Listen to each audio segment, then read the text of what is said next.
स्वागत है इस गहन चर्चा में। आज हम देख रहे हैं कि कैसे साधारण चीजें जैसे कपास या कच्चा लोहा ज्यादा कीमती चीजों में बदल जाती हैं। मतलब हम द्वितीयक क्रियाओं खासकर विनिर्माण पर नजर डालेंगे। हमारे पास जो सामग्री है वो मानव भूगोल के मूल सिद्धांतों से जुड़ी है। हाँ, और ये समझना बड़ा दिलचस्प है कि कैसे कच्चा माल एक मूल्यवान उत्पाद बनता है। बिल्कुल, जैसे आपने कहा कपास से कपड़ा बनना या लौह अयस्क से स्टील और फिर मशीनें बनना, यही तो है द्वितीय क्रियाओं का जादू, है ना? सही बात है।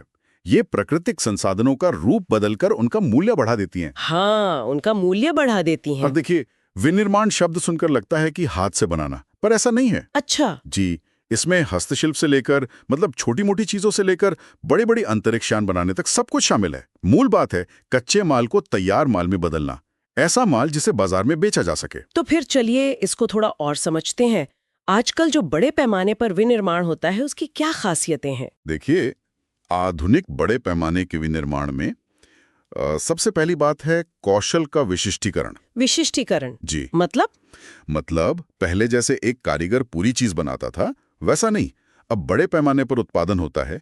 हर मजदूर या कारीगर वो असेंबली लाइन पर खड़ा होकर लगातार एक ही काम करता है। अच्छा, एक ही टास्क बार बार? जी हाँ, जैसे कोई सिर्फ दरवाजा फिट करेगा, कोई सिर्फ नट बोल्ट कसेगा। इससे काम तेज होता है और लागत भी घटती है। और जाहिर है इसमें मशीनों का बहुत बड़ा रोल होगा। बिल्कुल, यंत्रीकरण यानी मशीनों का बढ़ता इस्तेमाल और स्वचालन भी। स्वचालन मतलब ऑटोमेशन? हाँ, ऑटोमेशन, जहां मशीनें कंप्यूटर के नियंत्रण से काफी हद तक खुद ही काम करती हैं। आजकल तो पूरी की पूरी फैक्ट्रियां ऑटोमेटेड होती हैं। और नई टेक्नोलॉजी का भी जिक्र था, तकनीकी नवाचार। जी, तकनीकी नवाचार बहुत अहम है। क्वालिटी कंट्रोल के लिए, वेस्ट मैनेजमेंट यानी कचरा कम करने और निपटाने के लिए, प्रदूषण घटाने के लिए लगातार नई तकनीकें आती रहती हैं। ये सब सुनकर लगता है कि ये बहुत ही मुनज़्ज़म तरीके से होता होगा, काफी जटिल व्यवस्था होगी। हाँ बिल्कुल, इसके लिए एक जटिल संगठनात्मक ढांचा चाहिए होता है। इसमें बहुत ज्यादा पूंजी लगती है, बड़े संगठन होते हैं और श्रम का स्पष्ट विभाजन होता है। लेकिन एक थोड़ी चौंकाने वाली बात यह है कि ये जो सारा विकास है ना, हाँ, ये दुनिया के बहुत ही छोटे से हिस्से में केंद्रित है, शायद 10% जमीन पर भी नहीं। और यही इलाके आज दुनिया में आर्थिक और राजनीतिक शक्ति के केंद्र बन गए हैं। ये तो वाकई सोचने वाली बात है। इतना असमान वितरण क्यों? मतलब कोई उद्योग कहीं लगाने का फैसला कैसे होता है? क्या देखकर जगह चुनते हैं? कई चीजें देखी जाती हैं। देखिए, सबसे पहले तो है बाजार तक पहुंच। बाजार तक पहुंच? हाँ, यानी ऐसी जगह जहां तैयार माल आसानी से बिक सके, जहां मांग हो और लोगों के पास खरीदने की क्षमता भी हो। बड़े बाजार जैसे यूरोप, उत्तरी अमेरिका, ये इसीलिए महत्वपूर्ण है। अच्छा। और कच्चे माल का क्या? हाँ, कच्चे माल की प्राप्ति भी बहुत जरूरी है, खासकर अगर कच्चा माल भारी हो या सस्ता हो या फिर जल्दी खराब होने वाला हो। जैसे चीनी उद्योग के लिए बनना या सीमेंट के लिए चूना पत्थर। तो ऐसे उद्योग अक्सर कच्चे माल के स्रोत के पास ही लगाए जाते हैं। वजन कम करने वाले उद्योग कहते हैं इनको। समझ गई। और इसके अलावा क्या जरूरी होता है? सिर्फ बाजार और कच्चा माल तो काफी नहीं होगा? नहीं, बिल्कुल नहीं। कुशल श्रमिक मिलना यानी लेबर सप्लाई। फिर उद्योगों को चलाने के लिए सस्ती और लगातार बिजली या ऊर्जा के स्रोत चाहिए। हाँ, ऊर्जा तो बहुत जरूरी है। बिल्कुल।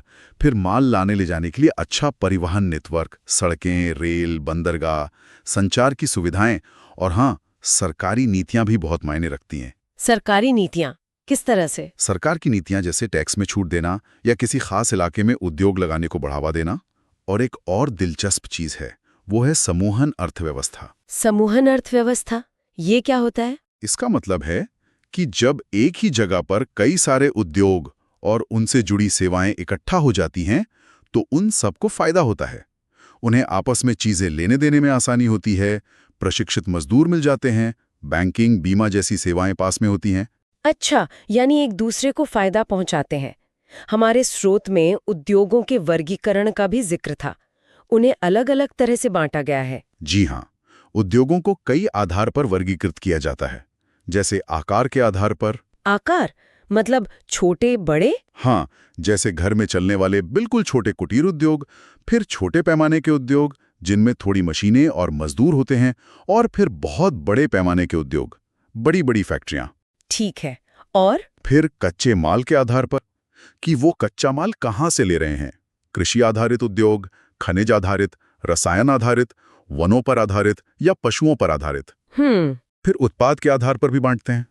आधारभूत उद्योग जो दूसरे उद्योगों के लिए कच्चा माल बनाते हैं, जैसे लोहा इस्पात, और उपभोक्ता वस्तु उद्योग जो सीधे हमारे इस्तेमाल की चीजें बनाते हैं, जैसे कपड़े, बिस्किट, टीवी। और एक और था शायद, मालिकाना हक। हाँ, स्वामित्व के आधार पर, यानी उद्योग का मालिक कौन है, सार्वजनिक क्षेत्र, सरकारी, निजी क्षेत्र, प्राइवेट, या फिर दोनों की साझेदारी वाले संयुक्त क्षेत्र के उद्योग। इस वर्गीकरण में कुछ अलग तरह के या नए किस्म के उद्योग भी आते हैं क्या? बिल्कुल।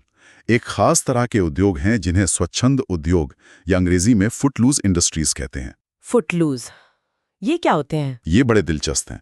ये किसी खास कच्चे माल पर निर्भर नहीं होते। ये अक्सर छोटे छोटे पुर्जों को जोड़कर सामान बनाते हैं। अच्छा। और ये ज्यादा प्रदूषण भी नहीं फैलाते। इनको बस एक ही चीज चाहिए होती है, अच्छी सड़क कनेक्टिविटी, ताकि पुर्जे आसानी से आ सकें और तैयार माल जा सके।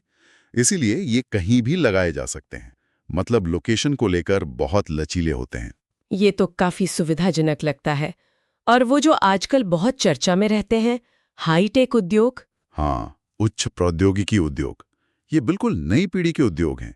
इनकी खासियत है कि इनमें रिसर्च और डेवलपमेंट यानी R&D पर बहुत ज्यादा जोर होता है। अच्छा, रिसर्च पर? जी, यहाँ फैक्ट्री में काम करने वाले ब्लू कॉलर श्रमिकों से ज्यादा पेशेवर, पढ़े लिखे, कुशल व्हाइट कॉलर श्रमिक होते हैं, वैज्ञानिक, इंजीनियर वगैरह। और ये लगते कहाँ हैं? ये अक्सर शहरों के बाहरी इलाकों में खास तौर पर बनाए गए साइंस पार्क या टेक्नोलॉजी पार्क में केंद्रित होते हैं। इन्हें टेक्नोपोल्स कहा जाता है। जैसे अमेरिका की सिलिकॉन वैली इसका एक बहुत मशहूर उदाहरण है। तो संक्षेप में अगर देखें तो हमने समझा कि कैसे द्वितीयक क्रियाएं कच्चे माल को लेकर उसे ज्यादा कीमती उत्पाद में बदलती हैं। आधुनिक विनिर्माण कितना मुनज्जम और तकनीकी रूप से उन्नत हो गया है, और किसी उद्योग की लोकेशन वो कई जटिल कारकों पर निर्भर करती है। खास तौर पर ये जो उच्च प्रौद्योगिकी उद्योग उभर रहे हैं, ये भविष्य में निर्माण के पूरे नज़ारे को बदल रहे हैं। सही कहा। और ये बात हमें सोचने पर मजबूर करती है कि ये जो नए प्रौद्योगिकी ध्रुव बन रहे हैं, ये टेक्नोपोल्स, ये भविष्य में हमारे शहरों और हमारी अर्थव्यवस्थाओं पर कैसा असर डालेंगे। क्या ये विकास के नए, सबके लिए फायदेमंद केंद्र बन पाएंगे, या फिर जैसा हमने पहले विनिर्माण के असमान वितरण की बात की थी, क्या ये भी अमीर और गरीब के बीच की खाई को और गहरा करेंगे? ये सवाल, ये यकीनन आगे सोचने लायक है।